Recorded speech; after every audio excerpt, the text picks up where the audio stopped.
Hi friends, నమస్తే. నేను మీ నాగేశ్వర్ దేవులపల్లి. మీరు చూస్తున్నారు మనసేవ తెలుగు యూట్యూబ్ ఛానల్. తెలంగాణ రాష్ట్రంలో ఉన్నటువంటి రైతన్నలందరికీ కూడా రాష్ట్ర ప్రభుత్వం అయితే భారీ శుభవార్తని తెలియజేయడం అయితే జరిగింది.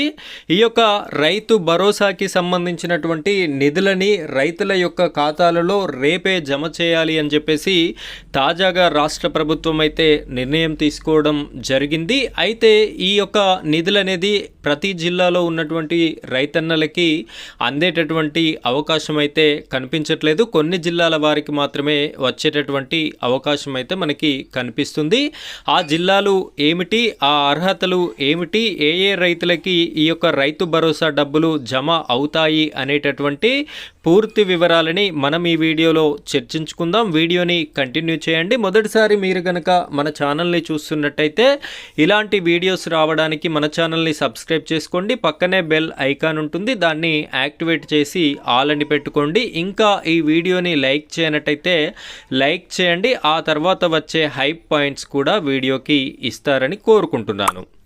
ఇప్పుడైతే మనం వీడియో టాపిక్లోకి వెళ్ళిపోదాం. వీడియోని కంటిన్యూ చేయండి. డిస్క్రిప్షన్లో వాట్సాప్ గ్రూప్ లింక్ కూడా ఉంటుంది. మీకు లేటెస్ట్ అప్డేట్స్ వాట్సాప్ గ్రూప్ ద్వారా కూడా రావడం అయితే జరుగుతుంది. గ్రూప్లో జాయిన్ అవ్వండి. ఇక్కడ చూసుకున్నట్టయితే ప్రముఖ దినపత్రికలో వచ్చినటువంటి ఆర్టికల్ని నేను మీకు చూపిస్తున్నాను. ఈరోజు ప్రముఖ దినపత్రికలో ప్రచురితమైనటువంటి ఆర్టికల్ ఇది. పోలింగ్కి ఒకరోజు ముందే అందించేలా సన్నాహాలు. మనందరికీ తెలుసు, తెలంగాణ రాష్ట్ర వ్యాప్తంగా కూడా మున్సిపల్ ఎన్నికలు 11వ తారీఖు రోజున జరగడం అయితే జరుగుతుంది. అనుకున్న విధంగా వాతావరణం లేని కారణంగా రాష్ట్ర ప్రభుత్వానికి పెద్ద దెబ్బ తగిలేటటువంటి అవకాశం ఉన్నది అనేటటువంటి ఉద్దేశంతో ఈ యొక్క రైతుల ఖాతాలలో రైతు భరోసా డబ్బులు కనుక వేసినట్లయితే సానుకూల వాతావరణం క్రియేట్ అవుతుంది. ఎలక్షన్స్లో ఈజీగా రైతన్నలంతా కూడా మన వైపు తిరుగుతారు, మన వైపు ఓట్లు వేసేటటువంటి అవకాశం ఉంటుంది. కాబట్టి మనం ఈజీగా గెలుస్తాము అనేటటువంటి ఆలోచనతో రాష్ట్ర ప్రభుత్వం ముఖ్యమంత్రి రేవంత్ రెడ్డి గారు అయితే ఈ యొక్క రైతు భరోసా డబ్బులని రేపు అకౌంట్లో జమ చేయాలి. రేపు అంటే 10వ తారీఖు రోజునే ఈ డబ్బులని రిలీజ్ చేయాలి అని చెప్పేసి రాష్ట్ర ప్రభుత్వం అయితే ఆలోచన చేస్తుంది. మున్సిపల్ ఎన్నికలకి ఒకరోజు ముందే అంటే ఈ నెల 10వ తేదీనే రైతుల ఖాతాల్లో రైతు భరోసా నిధులు జమ చేయాలని రాష్ట్ర ప్రభుత్వం అవుతుంది.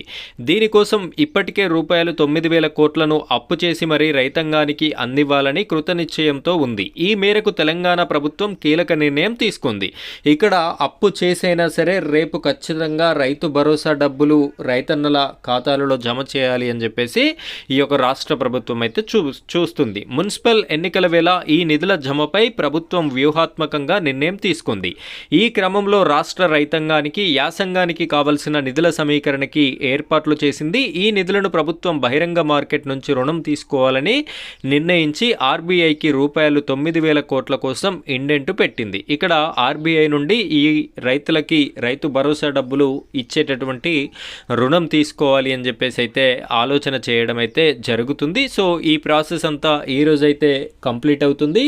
అయితే రాష్ట్ర ప్రభుత్వం వారు ఆలోచిస్తున్న విధంగా 9,000 కోట్ల రూపాయల డబ్బులు వచ్చినట్టయితే ప్రతి జిల్లాలో ఉన్నటువంటి రైతన్నల ఖాతాలో ఈ రైతు భరోసా డబ్బులు జమ చేస్తారు. ఒకవేళ తక్కువ సంఖ్యలో గనక డబ్బులు వచ్చినట్టయితే అనుకున్న విధంగా 9,000 కోట్లు రాక తక్కువ వచ్చినట్టయితే ఎక్కడెక్కడైతే ఎలక్షన్స్ జరుగుతున్నాయో, ఏ ఏ జిల్లాలలో అయితే ఏ ఏ మున్సిపాలిటీకి అయితే ఎలక్షన్స్ జరుగుతున్నాయో అక్కడ ఓటర్స్ ఎవరైతే ఉన్నారో వారికి ఈ యొక్క రైతు భరోసా డబ్బులను అయితే ఖచ్చితంగా రేపటి రోజున జమ చేసేటటువంటి అవకాశం అయితే మనకి కనిపించడం జరుగుతుంది. సో ఎలక్షన్స్ జరిగేటటువంటి అక్కడ ఉన్నటువంటి రైతన్నలందరికీ కూడా పెద్ద శుభవార్త అని చెప్పేసి చెప్పవచ్చు.